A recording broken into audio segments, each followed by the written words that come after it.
All right, everybody, welcome back to Matt Money. Today we have the opportunity to talk to you guys about Gold Mining Inc. We've talked about them in the past with the interview that I had with David Garofalo back in the June timeframe, as well as my previous video on GLDG in the July timeframe. So today we're going to talk a little bit about the environment that gold is in. We have some really impressive graphs from Reuters. And we're going to talk a little bit about the stock, which is up over 7.5% today on a pretty good run. And then we also are going to go through the investor presentation to give you guys some further due diligence if you so desire to do it. So hopefully you have the opportunity to walk in with me today, go through GLDG or Gold Mining Inc. on the New York Stock Exchange. So thanks, guys, and see you in the computer. All right, so there are a few graphics that I'm going to walk us through here today. The first of which is going to be comparing gold and commodities in general to the S&P 500. And obviously, we've been in a very good bull market in the S&P 500, as much of you are aware, since about the 2008 timeframe, with the exception of the previous pandemic that we've kind of seen in 2020 timeframe, where we had a pretty big pullback. So taking that out of picture, you can see that commodities are relatively cheap in comparison to the S&P 500. You can see some key peaks on here, the oil crisis in 73, 74, Gulf War, as well as 2008, which was the global financial crisis. And so you can see, as well as we're going to see on upcoming graphics as well, the lowness compared to the S&P 500, which kind of leads me into this graphic in particular, where you've seen, yes, we did have this pump up in 2019 when some of these stimulus bills were kind of checking out. And the one we're looking at here is 2016, where you kind of had this push initially from where we kind of were. But majority of the time when you have these sort of pushes in the gold market, you're seeing anywhere between 400 to 500% increases. Yes, there are some instances where it only went up to 300, 350% or 200% in the 1942, 1946 timeframe. But most of the time, these end up having this one big final push towards the end to go up about 400 to 500, 600%.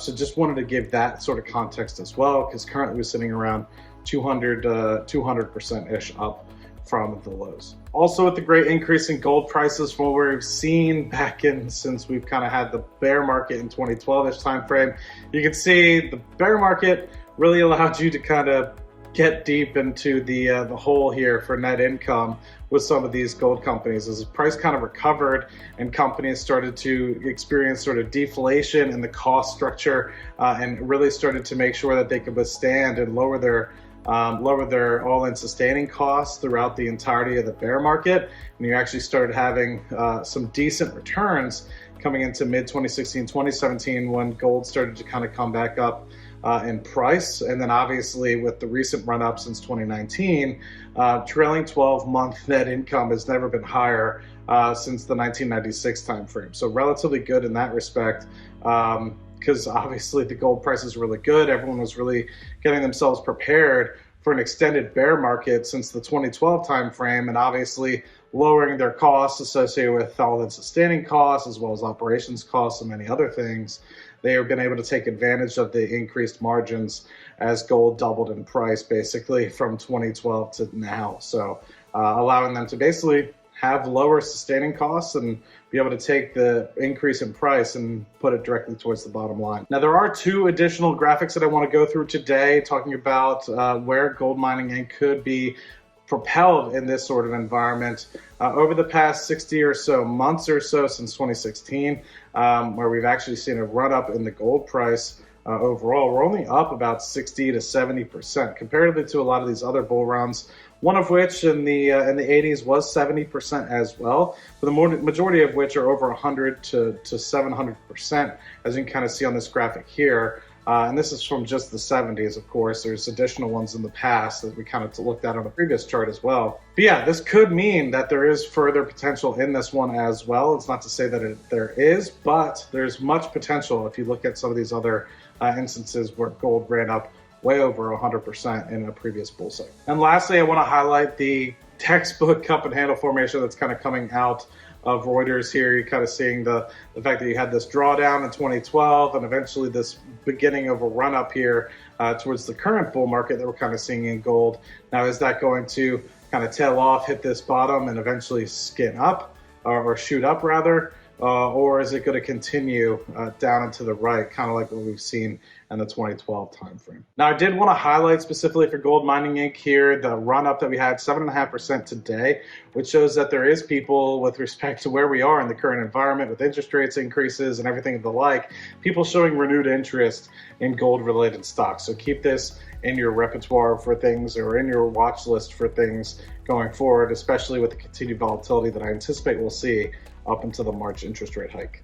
Now, what I don't want to do is go through the entire investor presentation again for you. I did that back in July timeframe, but what I do want to do for the people that are just seeing this for the first time is highlight some of the key points and overview points that we have for Gold Mining Inc. First and foremost, you have 16.2 million ounces of M&I resource, and that, of course, is an equivalent number. We can go through the breakdown in just a moment here. You have 15% ownership in Gold Royalty Corp, which is a recent IPO that's built on the strength of gold mining assets, cash flowing around $1 million a year from gold royalty dividends alone. You have $121 million in cash and equity holdings here to be able to help advance the portfolio. You have 20 million gold GROY shares there at $4.78. That's that 15% ownership, as well as $1.1 million Canadian in cash, as well as some credit facilities in there as well. So you have a dual-pronged approach that is primed for growth and advance the existing gold mining portfolio, including pursuing partnerships as well, joint ventures. Continue to evaluate accretive acquisitions and opportunities, evaluating spin-outs and also the disposition opportunities, including the RIA uranium project.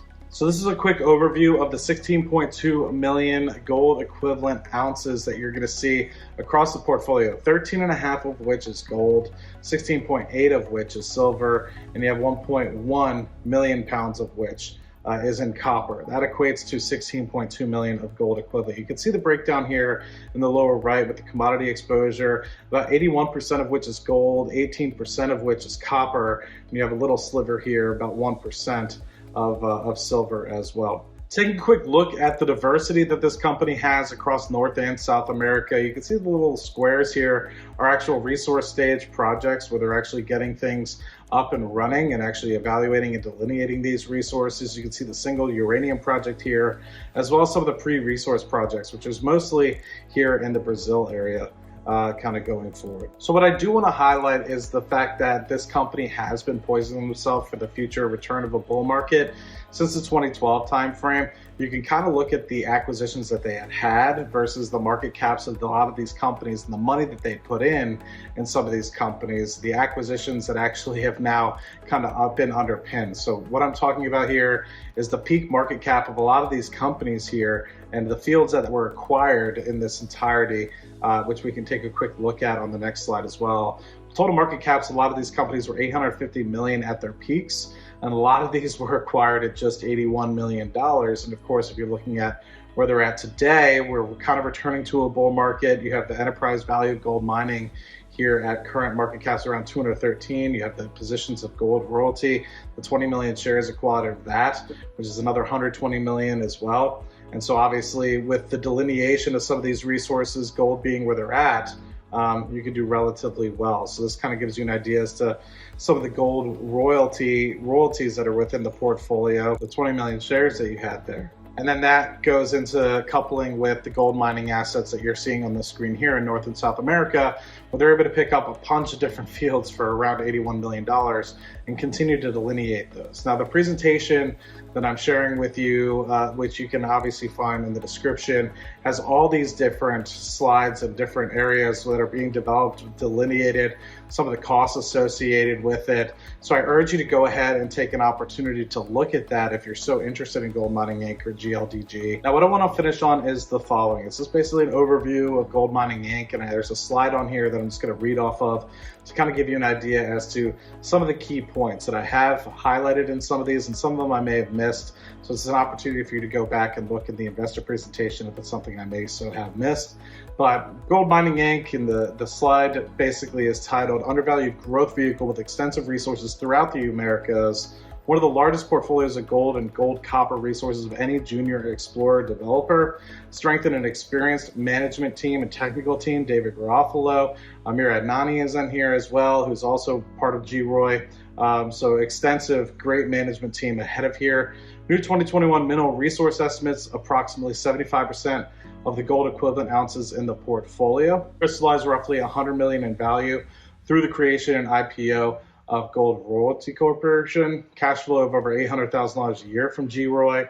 Strong balance sheet with over 20 million facility from BMO, which is a Canadian bank. They've done some analysis on advancing some projects, more specifically the Lamina PEA, which was released in January of 2022, outlining the production of over 1 million gold equivalent ounces with a pre-tax NPV of over 340 million, and opportunities for partners to advance non-core properties, including the Ria uranium project, and then also a new co-model from successful IPO of GROY can be replicated to spin off other assets in the future as well. One of the lowest EV ounce evaluations in the industry, waiting for a re-rating. So really good opportunity to look at Gold Mining Inc. here. New York Stock Exchange, American, ticker symbol GLDG. Encourage you to look at the investor presentation. Encourage you to do some due diligence if you have not done so already. Let me know what you think in the comment section down below. I think it's a decent environment for gold. While it might be challenged here, I think there is some uncertainty. With that, brings the opportunity for some folks that in the past have utilized gold as an inflation hedge or an uncertainty hedge as well. So with that, I think gold mining is well situated to bring on some of these projects going forward, as well as continue to get some royalty income from their 20% ownership in GROY. So it's a good opportunity for folks to look at a company that's really well positioned themselves since the 2012 timeframe, picking up great assets over time, that is now seeing the fruits of that labor. So let me know what you think in the comment section down below. Very curious to hear what you have to say, and I'll see you guys on the next video. Cheers.